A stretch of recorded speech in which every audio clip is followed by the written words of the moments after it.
অনেকের মতেই এইবারের এল ক্লাসিকো বিগত কয়েক বছরের মধ্যে প্রথম কোনো প্রপার এল ক্লাসিকো হইতে যাইতেছে এবং এই এল ক্লাসিকো নিয়ে ট্যাকটিক্যাল ব্রেকডাউন বা আন্ডারস্ট্যান্ডিং বা প্রি ম্যাচ অ্যানালিসিস শুধু একটা ভিডিওতে হবে না।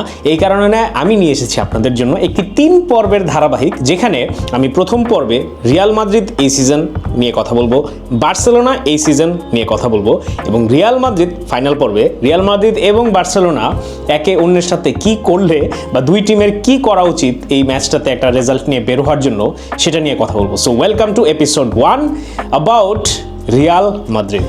সো দেখেন, রিয়াল মাদ্রিদ নিয়ে যখনই আমি কোনো কথাবার্তা বলি আমি একটু নিজে থেকেই মার্জিত বা খারাপ জিনিসগুলোকে সুগার করে বলার চেষ্টা করি। এই ভিডিওতে এটা আমি করব না, এতে যদি গালি খাই খাবো, আনফলো করলে করবেন, যা মন চায় তাই করতে পারেন। But this is purely from a footballing perspective. Neutrally এই সিজনে লা লিগায় রিয়াল মাদ্রিদ এবং বার্সেলোনার সবগুলো ম্যাচ এবং প্রি সিজন ম্যাচ দেখার সর্ট অফ জায়গা থেকে আমি কি মনে করতেছি সেটা নিয়ে কথা বলবো।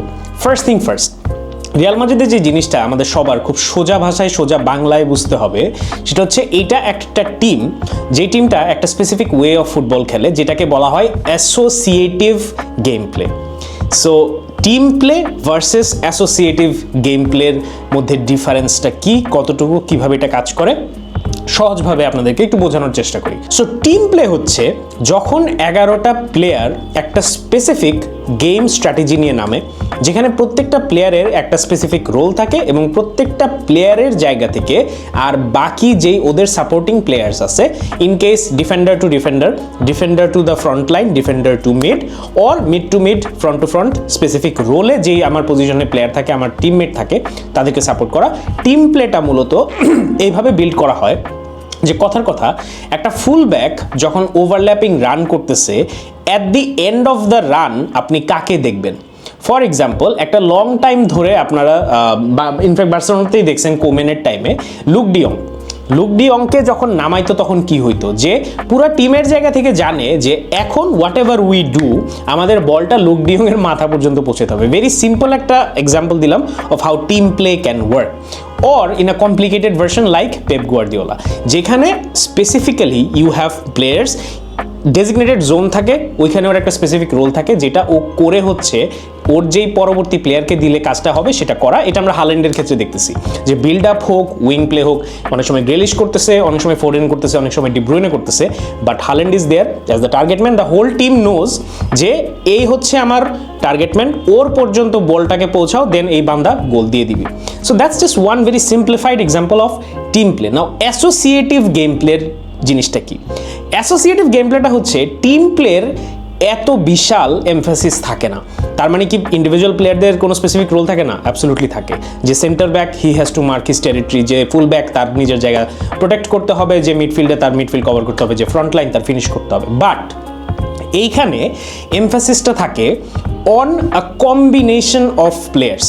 নাও কম্বিনেশন অফ প্লেয়ার মানে কি? For example, Bellingham, Vini, Mbappe, এই 3টা player, the strategy can be devised around or surrounding এই 3টা প্লেয়ার। মানে হচ্ছে তোমাদের 3 জনের কাজ হচ্ছে তোমরা মাঠে খেলা চলাকালীন এমন কিছু স্পেস বের করবা যেখানে একটা ট্রায়াঙ্গেল ক্রিয়েট হবে, যেখানে ভিনি ওভারল্যাপিং করতে পারে, এমবাপে ওভারল্যাপিং করতে পারে, বেলিংহাম তোমার কাজ হচ্ছে ইন স্পেস রান মেক করা, যাতে you can drag defenders along. এখানে কিন্তু পুরো টিমকে ইনভলভ করা হচ্ছে না, এখানে স্পেসিফিক 3টা প্লেয়ারকে ইনভলভ করা হচ্ছে, যাদেরকে ঘিরে স্ট্র্যাটেজিটা ডেভেলপ করা হচ্ছে, বিকজ এটা strong zone.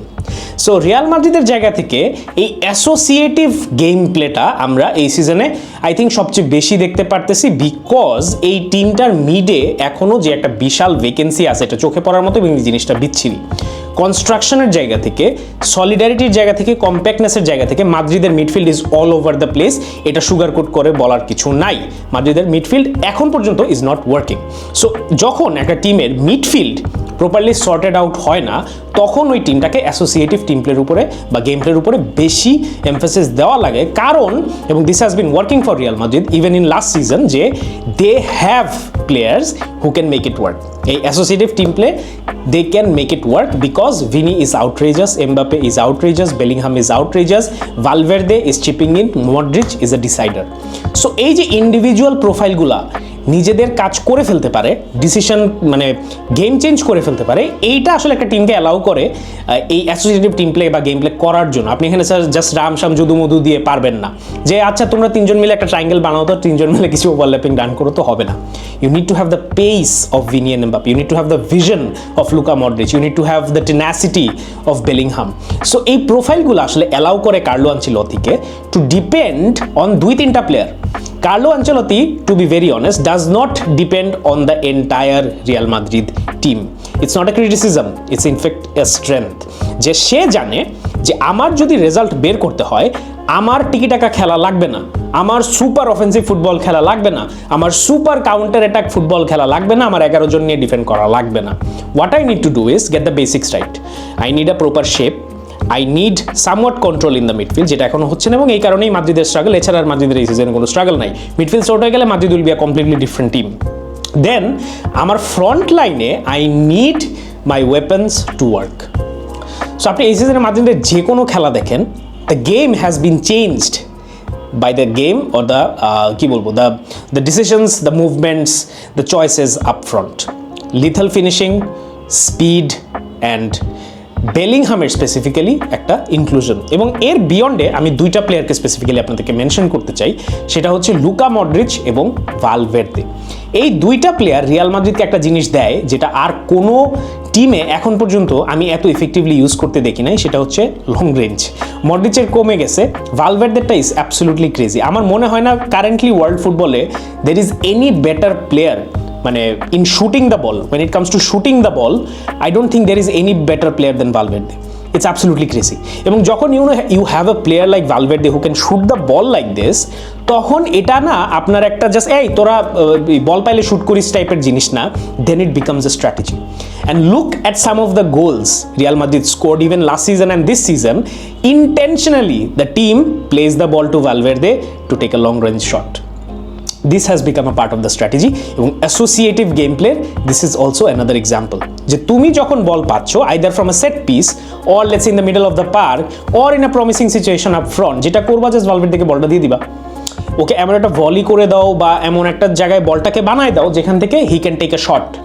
And we know the probability says যে 9 out of 10 times or 8 out of 10 times Valverde will hit the target. And ওর পাওয়ার এত বেশি, ওর প্রেসিশন এত বেশি যে if he hits the target, it even goalkeeper আমরা অনেক ক্ষেত্রে দেখছি ভালভের্দের ক্ষেত্রে বল হাতে লাগছে বাট বল স্টিল ঢুকে যাচ্ছে। অ্যান্ড ইভেন চুয়ামিনিকেও আপনারা ওই কাতারে রাখতে পারেন, he is a brilliant long ranger. So এই সব কিছু মিলায়ে এই অ্যাসোসিয়েটিভ গেম প্লেটা রিয়াল মাদ্রিদের গো টু স্ট্র্যাটেজি, রিয়াল মাদ্রিদের ওয়ে অফ ফুটবল। অ্যান্ড এটাকে থামানোর জন্য কি করতে হবে এটা বলবো একদম লাস্ট এপিসোডে, সেকেন্ড এপিসোডে বার্সেলোনাকে নিয়ে কথা বলবো। But this has been the bottom line when it comes to Real Madrid this season. Lack in midfield, tremendous speed up front, Bellingham being the enforcer, Valverde being a secret weapon, and last but not the least, Real Madrid does not depend on 11 players to get the result out. এই 5টা জিনিস আমরা মনে রাখি both from Real Madrid and Barcelona's perspective. Next ভিডিওতে বার্সেলোনার কোন 5টা জিনিস আমাদেরকে মাথায় রাখতে হবে ফ্রম নিউট্রাল পার্সপেক্টিভ সেটা নিয়ে কথা বলবো। এবং ফাইনালি লাস্ট এপিসোডে উই উইল টক অ্যাবাউট এই 5-10টা পয়েন্ট মিলায়ে which team actually has the advantage, and আমার মতে প্রেডিকশনে কোন টিমের এবারের এল ক্লাসিকো জেতা উচিত।